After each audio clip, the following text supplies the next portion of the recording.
Durante el intenso conflicto que tuvo lugar entre Rusia y Ucrania, la famosa Brigada Azov volvió a desempeñar un papel importante en primera línea.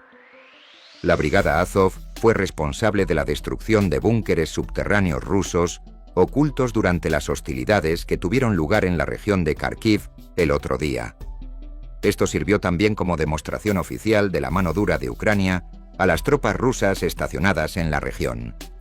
En consecuencia, ¿cuáles fueron las circunstancias que propiciaron el éxito de la ofensiva de la Brigada Azov? Durante nuestro tiempo juntos, investigaremos los pormenores de los acontecimientos y batallas más recientes ocurridos en la guerra de Ucrania. No pases por alto la importancia de suscribirte a nuestro canal, activar las notificaciones y darle a me gusta a nuestro material para estar informado al respecto. Las fuerzas militares ucranianas siguen eliminando las tropas rusas estacionadas en suelo ucraniano. En una demostración reciente, los combatientes de la Brigada Azov demostraron cómo eran capaces de eliminar a las tropas rusas de sus búnkeres. Aviones de ataque pertenecientes al primer batallón mecanizado se entrenaron contra las fuerzas rusas, y un combatiente de la Brigada Azov pudo grabar el conflicto desde su perspectiva. Un vídeo idéntico fue subido al canal de Telegram de la Tercera Brigada de Asalto, donde se puso a disposición del público. La región de Kharkiv fue escenario de una operación de desembarco coordinada por los combatientes de Azov. A lo largo del día, las tropas rusas se vieron obligadas a abandonar sus puntos de observación y búnkeres. A pesar de que estaban siendo bombardeados por los rusos, se encontraron con un terreno difícil y se enfrentaron a una fuerte resistencia por parte de los rusos. Los guerreros de la Brigada Azov siguieron luchando hasta que los rusos fueron completamente aniquilados y las posiciones fueron consolidadas. Para aliviar la presión que se ejercía sobre Kursk, las fuerzas rusas habían incrementado su ataque en Kharkiv.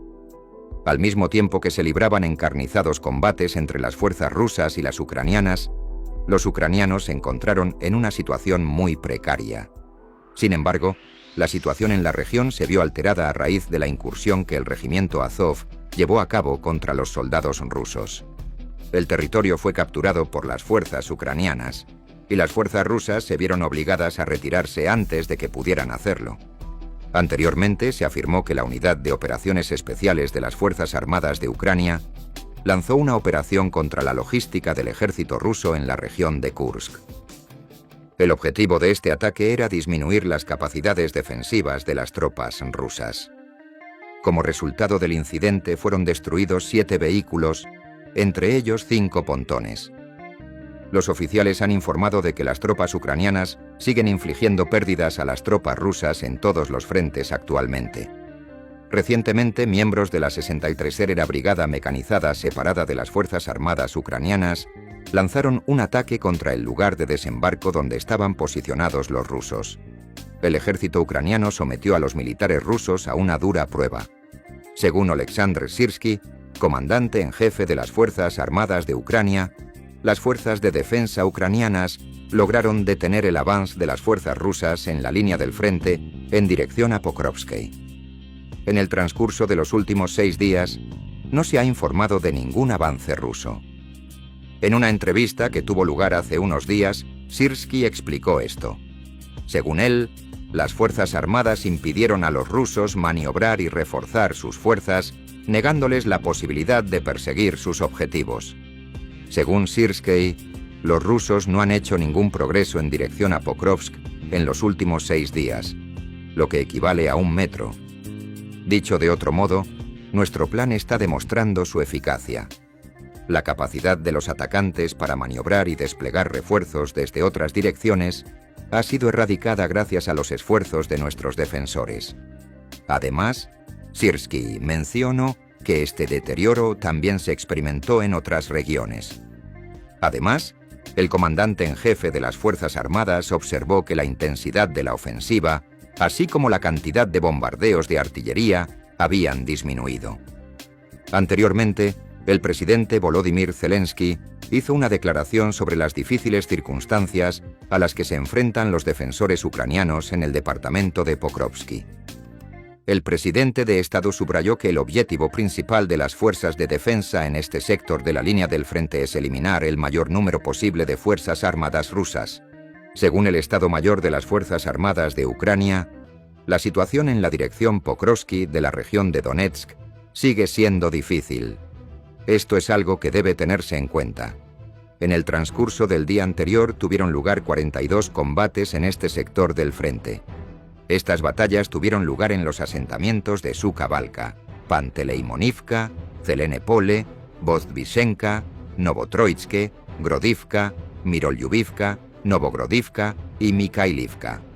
A pesar de que Sirsky afirmó que los soldados que se incorporaron a las Fuerzas Armadas ucranianas comenzaron el conflicto con menos entrenamiento del que hubieran preferido, abordó esta cuestión señalando que la situación en la línea del frente era extremadamente dinámica.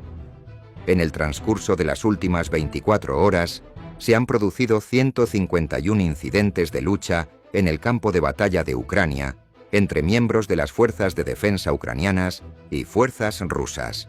Pokrovsky y Kurakiv son las direcciones que están viviendo el escenario más intenso. Los rusos están intentando iniciar operaciones ofensivas, pero como resultado, están sufriendo enormes bajas. En la situación actual del frente, dada a conocer por el Estado Mayor de las Fuerzas Armadas de Ucrania, se informa de que los defensores ucranianos lograron frustrar los intentos de los soldados rusos de adentrarse en Ucrania. Las tropas de ocupación rusas tenían previsto avanzar en dirección a Sumy cuando hubieran completado su ofensiva en la región de Kharkiv. Varias circunstancias, una de las cuales fue la participación activa de las Fuerzas Armadas ucranianas en la región de Kursk de la Federación Rusa, fueron las responsables de que esto no ocurriera. Durante una entrevista con la CNN, Oleksandr Sirsky, que es el comandante en jefe de las Fuerzas Armadas, confirmó esta información. Se le informó de que el ejército ruso había albergado anteriormente la intención de emplear Kurshina como plataforma de lanzamiento para operaciones adicionales contra nuestras fuerzas de defensa. El ejército ruso había llegado a un punto en el que las fuerzas que atacaban en dirección a Kharkiv ya no eran suficientes. De manera lenta, los rusos empezaron a redesplegar unidades desde la región de Kursk hacia la dirección de Sumy, que estaba en dirección a Kharkiv. En consecuencia, la embestida que el ejército ruso pretendía lanzar contra el óblast de Sumy no fructificó. Por otra parte, siguieron teniendo en cuenta este camino, esta cabeza de puente, para sus actividades en el futuro. Además, siguieron bombardeando diariamente nuestros asentamientos. Mediante la ejecución de una operación en el territorio de la zona de Kursk, las Fuerzas Armadas de Ucrania pudieron disminuir la probabilidad de un nuevo ataque del adversario e impedir que consolidara sus fuerzas. Llevamos la lucha al terreno del adversario para que experimentara las mismas emociones que nosotros a diario. En la región de Kursk se ha establecido una zona de seguridad que es exclusivamente nuestra. Además, hemos detenido a un número suficiente de prisioneros. Se ha creado un fondo de intercambio para facilitar la liberación de nuestros militares. Esto es lo que dijo Oleksandr Sirsky, comandante en jefe de las Fuerzas Armadas de Ucrania, sobre los que están actualmente cautivos. Según las declaraciones de Volodymyr Zelensky, presidente de Ucrania, en estos momentos no existe ninguna amenaza posible de asalto por parte de Rusia a la ciudad de Sumy. Gracias a las medidas adoptadas por el ejército ucraniano, esta amenaza se ha evitado con éxito. En el transcurso del último día se han producido 7 tiroteos en dirección a Kharkiv. En los alrededores de Staritsa y Vovchansk, las Fuerzas Armadas lograron repeler los avances rusos. Sin embargo, sigue en curso una ofensiva rusa. En los alrededores de Sinkivka, Klushkivka, Lozova y Andriivka, los rusos llevaron a cabo operaciones ofensivas en dirección a Kupian. 13 batallas han sido derrotadas, mientras que otras 2 se están librando actualmente. Las fuerzas rusas llevaron a cabo operaciones en las proximidades de Drushelyubivka, Makiivka, Nevsky, Cherneschina y Novosadovo, todas ellas situadas en la dirección de Limansky. En total se han concluido 14 enfrentamientos militares, mientras que 3 están en curso. En los distritos de